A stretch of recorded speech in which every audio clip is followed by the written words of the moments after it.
Eu cresci aqui dentro da escola. Então, meu pai era professor aqui também, tá certo? E em 1954 nós mudamos para a escola. Nessa época, houve uma determinação da diretoria da escola que os professores de algumas, na época chamada de sessões técnicas, precisavam morar na escola. E quais eram as sessões técnicas na época?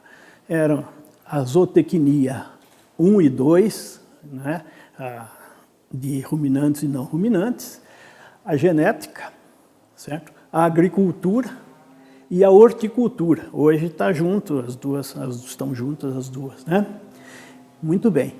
E os catedráticos deveriam morar na escola. Nessa época, ninguém queria morar na escola, na verdade, porque a escola era isolada da cidade completamente. Não existiam as avenidas, principalmente a Carlos Botelho ainda era um caminho que nem carro passava, porque não tinha também muito carro na época. Então nós viemos para cá meio imposto até para vir, não é? E depois, com o tempo, isso se inverteu, né? Daí, depois de um tempo, quando começou a ter maior ligação com a cidade e tudo mais, todo mundo queria vir para cá se pudesse. Mas na época não. E a única maneira de se comunicar com a cidade, de se locomover, era através do bonde. Então eu vim para cá com 12 anos, de modo que eu vivi aqui dentro da escola, desde essa época até hoje estamos aqui dentro. E, então, a minha história de vida aqui é toda ela ligada dentro da escola, e ela pode ser dividida em etapas mesmo, né? Porque tem a etapa de pré-exalc, de curso de agronomia, depois aqui dentro do departamento, e depois a parte final, que é hoje o que eu faço aqui, que eu fui nomeado para ser professor, prefeito do campus lá em Pirassununga, fiquei 4 anos lá, e quando terminou o meu mandato eu me aposentei, mas continuei trabalhando, né? E hoje eu me encontro aqui ainda desenvolvendo minhas atividades como professor sênior, né, da escola. Papai era professor na área de zootecnia dos ruminantes, Simval Silveira Filho, né? E eu sou neto, tá? E nós mudamos para cá, na casa em que morava o Dr. Felipe Cabral de Vasconcelos, que era o catedrático de horticultura. Nessa época, o Dr. Felipe mudou-se para a casa que morava o professor Melinho, que foi o diretor da escola aqui por 15 anos, né? E cheguei até a conhecê-lo. Nós mudamos para onde é o Ciagre hoje. O Ciagre são 3 casas seguidas. A nossa era pegada genética, certo? A última do Ciagre, né? E quando nós mudamos para cá, o professor Felipe mudou-se para a casa em que hoje é o Centro de Microbiologia, ali, de microscopia eletrônica, melhor dizendo, né? E o Melinho foi para a casa do professor, de diretor. A escola era completamente diferente do que é hoje, né? Certo? Nós... em primeiro lugar que as aulas nessa época eram aulas só teóricas quase, poucas práticas, e o expediente era controlado pelo bonde. Ela começava às 8 horas, quando chegava o bonde da cidade, que vinham alunos e professores, parava às 11, recomeçava às 1 e terminava às 4. E às 4 fechava a escola, acabava. A não ser essas sessões técnicas que tinham que cuidar dos bois, das aves, né, das culturas. Então, nós crescemos aí, eu passei toda a minha juventude aí dentro. E, obviamente, que eu só poderia ter escolhido a Exalc para cursar, ser agrônomo, né, vivendo aqui dentro. Então, eu acompanhei o desenvolvimento dessa escola tudo, conheci todo mundo, conheci os professores, os diretores, né? Passamos por todos eles, certo? Até hoje, né? Então eu tenho um acompanhamento, tenho uma história longa em cima disso, tem histórias interessantes, inclusive, né? Que foi esse período, então, de pré-Exalc. Na época, o ensino era bem diferente do que se tem hoje, né? Porque não existiam esses recursos audiovisuais todos que a gente tem, né? Mas o que a gente notava era que existia, por parte dos alunos, um grande respeito a esses professores. Eles eram, os catedráticos, os professores, assistentes mesmo, eles eram idolatrados, né? Eles eram considerados, a gente tinha medo como aluno de aproximar deles, não é como hoje que há um intercâmbio maior, né? Uma diversidade maior, né? E desse curso foi um curso, para a gente foi muito interessante. Nós tivemos, vamos dizer aí, uma série de atividades assim que a gente se recorda, né? Por exemplo, nós passamos por uns períodos, a nossa turma, né? Nós passamos por um período de uma greve longa, quando nós estávamos no segundo ano. Nós tivemos o período da Revolução, certo? E que houve todo aquele aparato todo da Revolução, que nós vivemos esse tempo, né? Que mais? Teve, assim, fatos, né?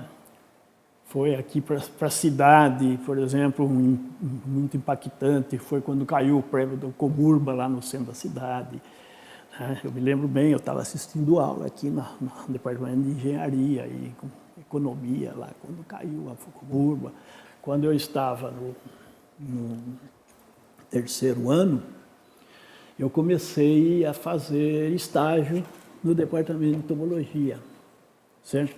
Porque ao passar por ele, nós tivemos que fazer uma coleção de insetos, insetários, e eu comecei, como eu conhecia a escola, andava por todo esse canto, aliás, eu conhecia a escola de ponta a ponta, não tem lugar que eu não tenha ido aqui dentro, né? Então, já sabia onde pegar inseto e tudo mais, então eu fiz o meu insetário e fiz para minha turma também, né? Entendeu? Então eu fiz coleções de insetos para muita gente, né? Quando nós éramos alunos. Daí eu comecei a gostar disso.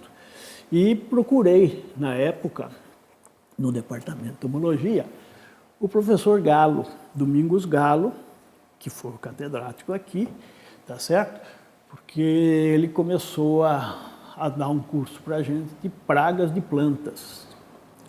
E tinha uma parte prática que me chamou muito a atenção, tá certo? Que era a possibilidade do inseto que ataca a planta e tudo mais. Isso me interessou de sobremaneira. E quando eu procurei, o departamento, na época era a seção que se chamava, né?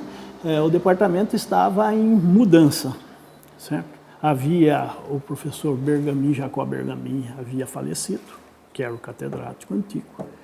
E haveria, então, a disputa para quem substituiria o professor Bergamin. E essa disputa foi um concurso entre o professor Galo e o professor Maricone. Tá? E então o professor Galo falou, olha, eu estou preparando para um concurso, vamos disputar a cátedra, e se eu ganhar, tá certo? Você pode voltar a continuar a fazer o seu estágio aqui e tal, certo? E daí, passou-se esse ano de preparo e houve o concurso, o professor Galo venceu, certo? E assim que terminou, eu procurei de novo e ele falou que poderia fazer estágio nela, na cultura, assim, aqui na cadeira, porque ele tinha que remontar o departamento. Então, na verdade, nós, e junto comigo tinha mais um colega de turma, Frederico Windel, tá certo? E depois o professor Nakano, Otávio Nakano, que era agrônomo em Araraquara, foi convidado também para vir para cá. Então, nós formamos aí um grupinho para recomeçar a construir o departamento, certo? Então, inclusive, temos uma foto ali do lado que tem o grupinho aí como começou o departamento, tá? Que eu guardo ali de recordação, né? Nós em 5 aí nós começamos a construir um departamento que na época estava no zero. Basta dizer que esse museu que aqui está hoje começado pela gente, tá certo? Nós começamos isso aqui em 1965. Começamos a criar esse departamento e com isso, né, foi evoluindo. Saíram alguns ex-professores aqui, na época, antes do concurso, né?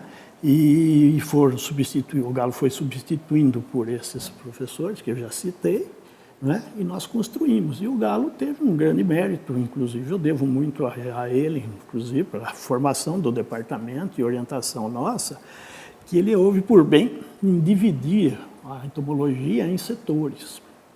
E cada um passou a ser responsável por um setor. Na área de ecologia, que eu tive que desenvolver, que inclusive propiciou, escrevi até um livro sobre isso, pioneiro aí nessa área no Brasil, nós precisávamos acompanhar o comportamento de insetos, o levantamento de populações, etc. E com isso eu trabalhava com armadilha luminosa. Então eu trouxe as primeiras armadilhas luminosas para o Brasil, certo?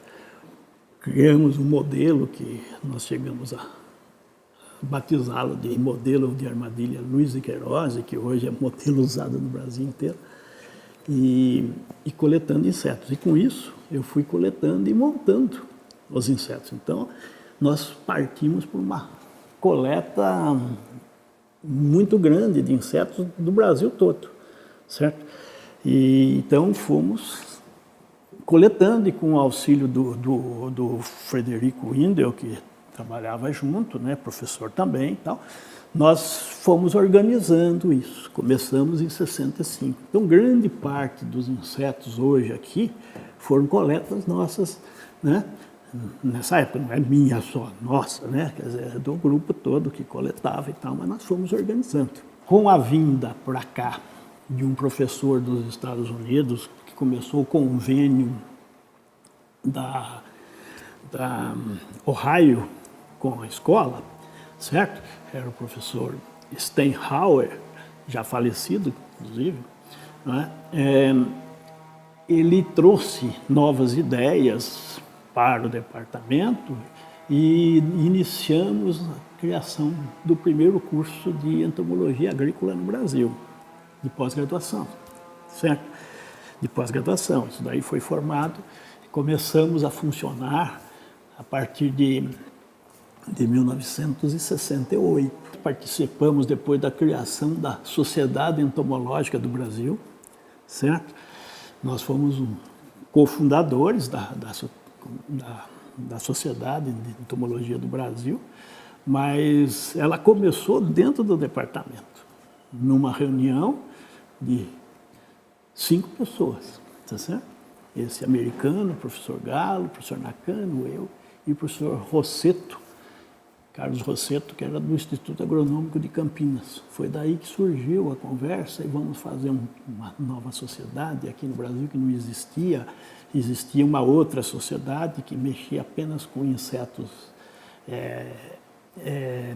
básicos, assim, não eram aplicados à agricultura, e nós criamos a parte de entomologia aplicada à agricultura, tá certo? Então houve uma divisão na sociedade e nós fundamos essa sociedade que hoje é a que predomina aqui no nosso país, né? Certo? Vem até hoje. Então nós participamos da formação disso tudo aqui. Então a gente tem muito orgulho realmente de ter conseguido chegar até esse ponto, né? E a gente partiu do zero mesmo. Eu estava aí junto, não fui sozinho, lógico, nossa equipe. Mas conseguimos ter uma equipe aqui muito boa. Nossa equipe do departamento foi sensacional, porque nós trabalhávamos juntos, todos trabalhando com um único fim de elevar o departamento, né? E conseguimos vir. Agora nós estamos saindo, né? Então já está entrando o pessoal novo aí e tal.